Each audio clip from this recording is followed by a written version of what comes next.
एक दिन सास ने बहू से कहा, बहू मुझे एक बात तो बताओ, मैं तुझे इतना डांटती हूँ, कोसती हूँ और बुरी बुरी बातें कहती हूँ और तू पलट कर जवाब भी नहीं देती, ना ही गुस्सा करती हो, बस हंसती रहती हो।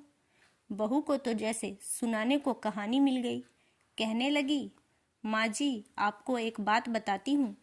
मैं जब छोटी थी तो मुझे हमेशा ऐसा लगता था कि मेरी माँ मेरी सगी माँ नहीं है, क्योंकि वह मुझसे घर के सारे काम करवाती थी। कोई काम मुझसे गलत हो जाती तो मुझे डांट भी पड़ती और कभी कभी तो मार भी पड़ती थी।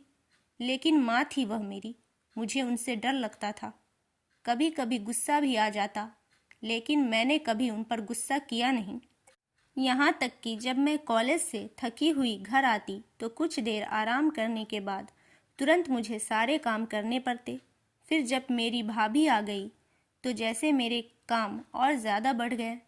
होना तो यह चाहिए था कि बहू आई तो सारी जिम्मेदारियां उस पर डाल देना चाहिए था, लेकिन मेरी माँ ने फिर भी मुझसे ही सारा काम करवाया। कभी कभी तो भाभी के भी काम मुझसे करवाए और कहती, कर दिया करो, कुछ नहीं होगा तुम्हें, तुम्हें ही आसानी होगी जब तुम ससुराल जाओगी।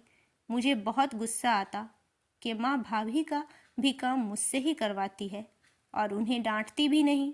फिर मेरी शादी के 2 दिन पहले मेरी माँ ने मुझे प्यार से अपने पास बिठाया और कहने लगी, बेटा आज तक समझना कि मैं तेरी सास थी। मैंने तुझे प्रैक्टिस करवा दी है और तुझे बता दिया है कि सास ऐसी भी होती है, लेकिन अब तेरी शादी हो रही है तो आज से मैं तेरी माँ हूँ। बेटा जब तुम्हारी सास तुम्हें कुछ कहे तो समझना कि जैसे मैं ही डांट रही हूँ। बस यही बात थी कि माँ जी मुझे आपकी बातें बुरी नहीं लगती, क्योंकि मेरी माँ ने मुझे प्रैक्टिस करवा कर भेजा है और आप तो मुझे उतना डांटती भी नहीं जितना मेरी माँ डांटा करती थी।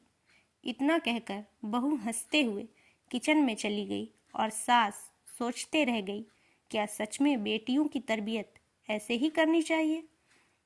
कहानी अच्छी लगी हो तो चैनल को सब्सक्राइब कर दीजिए और कमेंट करके बताएं कहानी कैसी लगी। वीडियो को लाइक कीजिए और दोस्तों के साथ शेयर कीजिए। धन्यवाद।